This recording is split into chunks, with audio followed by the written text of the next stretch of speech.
donc c'est Elodie du site Allegraine. Aujourd'hui, je voudrais te faire un petit podcast un peu plus psychanalytique, on va dire, puisque c'est quand même ma spécialité, sur les névroses. En effet, c'est un terme que je dis, que je parle souvent dans mes vidéos, dans mes articles. Et puis je me suis dit, mais après tout, c'est un terme qui est assez banalisé et qui peut vouloir tout et rien dire, surtout si on s'y connaît pas dans le sujet, bien entendu. Et du coup, voilà, aujourd'hui, j'avais bien envie de faire un petit podcast dans les grandes lignes, en essayant d'être le plus clair possible, bien évidemment, sur le thème des névroses. Alors, névrose, c'est un petit peu, je dis, ma spécialité. Pourquoi? Parce que tout simplement, lors de mon master en psychanalyse, moi, j'ai tout simplement et très naturellement décidé de faire mon mémoire sur la névrose que j'appelle collective, qui est un terme un peu compliqué, mais qui emmène l'idée en fait que la société est créatrice de névrose, si j'ose dire. Mais là n'est pas le sujet. Si ça t'intéresse, tu me le diras, tu me le mets en commentaire, et je ferai peut-être une vidéo sur ça plus particulièrement. Donc du coup, les bases de la névrose. Alors, il faut savoir qu'au départ, c'est le médecin William Cullen qui a inventé ce terme. Alors, il n'avait pas du tout la même notion qu'il en a aujourd'hui et que Freud lui en a donné. Au départ, c'était pour expliquer les maladies du système nerveux qui n'avaient pas de base organique. En gros, on voyait bien qu'il y avait un problème, mais on n'arrivait pas à trouver pourquoi et d'où ça venait. Du coup, ça a été longtemps cantonné finalement à une simple maladie nerveuse, non inflammatoire. Mais ça restait une maladie. Il a fallu attendre Freud, du coup, et qui en a fait une vraie classification médicale et qui a inventé, du coup, par là même la psychanalyse. Alors, il faut savoir que dans la psychanalyse, il y a deux troubles psychiques, deux grandes familles, si on ose dire. Il y a les névroses et les psychoses. Après, pourrais te parler à côté de ce qui est la perversion et des personnalités limites qu'on ne sait pas trop où classer, donc on a mis des classifications à côté. Donc, quelle est la différence entre les névroses et les psychoses? Donc, ne t'inquiète pas, les termes ont l'air un petit peu pompeux comme ça, mais en fait, c'est très très très simple. Alors, en tout cas, je vais simplifier au maximum. On va dire que l'individu qui est névrosé est perturbé, voire handicapé dans son fonctionnement psychique. Ça peut avoir des incidences dans son quotidien, mais ça ne l'empêchera jamais d'être centré sur la réalité et donc de mener finalement un quotidien normal, d'avoir un travail, une famille, d'avoir des relations sociales. Ainsi, la névrose, elle se manifeste davantage par un trouble du comportement, comme si la personne éprouvait des difficultés à vivre avec elle-même ou à vivre avec les autres. Ce qui impacte, c'est sur le quotidien, mais ça n'empêche pas du tout de vivre. On dit là encore que finalement le soi reste unifié. La personnalité reste entière. Elle est ancrée dans la réalité, contrairement à la psychose. En effet, dans la psychose, il y a vraiment une sorte de cassure dans la personnalité, ce qui crée plus que des handicaps au quotidien. La personne, elle ne va pas concrètement savoir avoir une vie totalement, voilà, ça va être difficile de garder un emploi parce que par exemple les questions des heures, des horaires, même les relations sociales, donc tout ce qui est des conventions sociales, tout ça c'est compliqué parce qu'elle n'est pas totalement ancrée dans la réalité. Donc on pourrait dire, si je devais résumer ça comme ça et assez vulgairement, c'est que la névrose finalement c'est un conflit entre le moi, l'instance du moi, et l'instance du ça. Donc c'est-à-dire que vraiment c'est en soi-même, tandis que la psychose est un conflit finalement entre le moi et le monde extérieur. Donc dans la névrose, qu'est-ce qu'il y a? Alors il y a différents types de personnalités. Il y a ce qu'on appelle l'hystérie, la névrose obsessionnelle, la névrose d'angoisse, la névrose phobique, tout ce qui est névrose de transfert, narcissique, tout ça. Donc, effectivement, on est tous névrosés. C'est-à-dire que ou vous êtes névrosé, ou vous êtes, du coup, psychotique, tout simplement. Donc, pourquoi on est tous névrosés? Alors, en tout cas, la plupart d'entre nous. Eh bien parce qu'on a tous effectivement une obsession, une angoisse, des phobies, voilà. On a tous des petites choses qui nous handicapent dans le quotidien, ce qu'on appelle plus facilement, des limites, des fragilités, enfin voilà. Et on en fait tous des complexes, ce qui est dommage puisque a priori on est tous névrosés. Donc ce podcast a aussi finalement comme but de te démontrer qu'il n'y a pas du tout à avoir honte de ses limites. Qu'encore une fois, il faut être bienveillant envers soi-même, que ça demande une certaine humilité, bien évidemment, et puis se rendre compte que on est tous finalement, avec nos propres difficultés. Et le fait d'accepter d'ailleurs nos propres difficultés, nos propres névroses, eh bien ça nous amène plus de sympathie, plus d'empathie et plus de compréhension et de tolérance envers les névroses des autres. Alors la névrose, d'où elle vient ?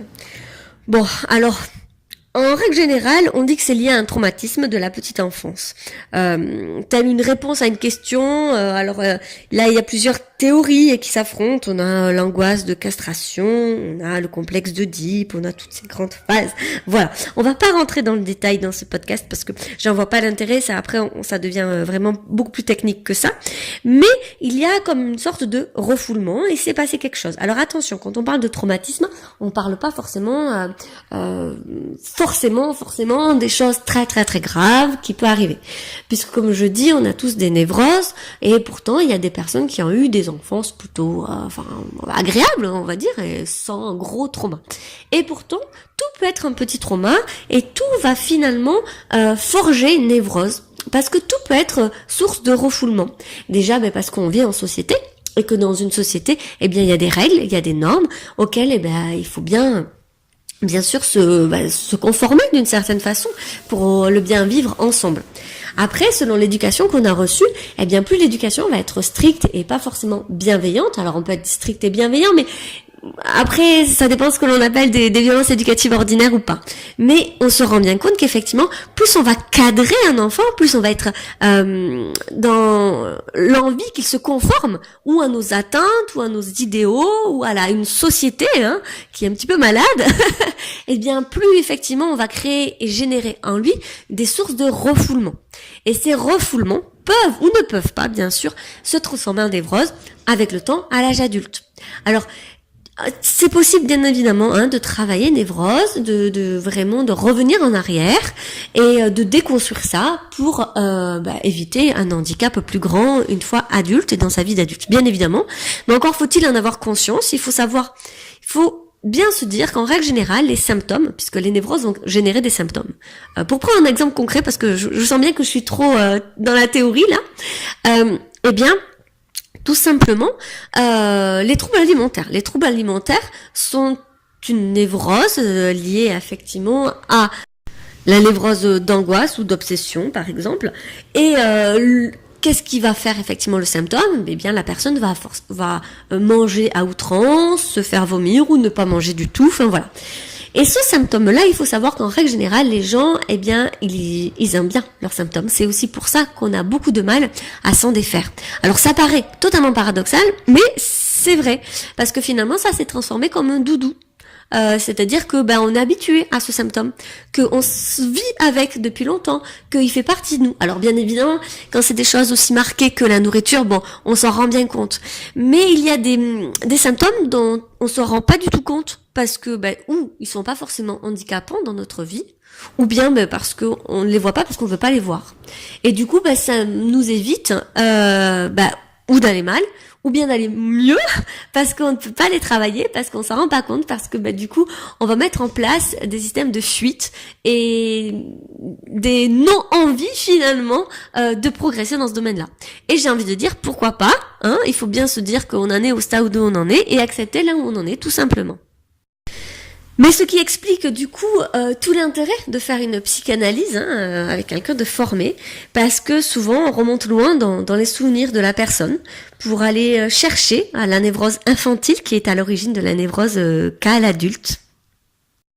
Et puis se rattache bien évidemment du coup toutes les théories de Bowlby, des figures de l'attachement bien évidemment, qui vont engendrer un trauma à l'enfant.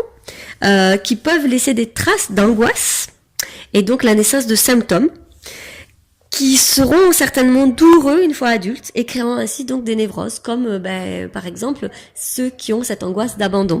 On peut clairement voir le lien avec la figure d'attachement, comment était le lien d'attachement avec la mère ou le père, en règle générale c'est la mère, quand on était enfant. C'est pour ça que c'est aussi intéressant de se questionner sur son passé sans pour autant y être, j'ai envie de dire, sans y être, prisonnier. Il faut pas se sentir prisonnier de son passé, mais se dire que effectivement, il a, de toute façon, qu'on le veuille ou non, une incidence sur ce que nous sommes au jour d'aujourd'hui. Tu comprendras donc aisément l'intérêt, selon moi bien évidemment, de l'éducation bienveillante et donc de l'accompagnement positif, serein, conscient que l'on peut faire tous les jours auprès de nos enfants. Ils seront certainement névrosés, bien évidemment. Le but n'est pas de l'éviter parce que tu ne pourras pas l'éviter. Mais en tout cas, si tu lui donnes beaucoup d'amour, beaucoup de bienveillance, tu limiteras déjà les dégâts.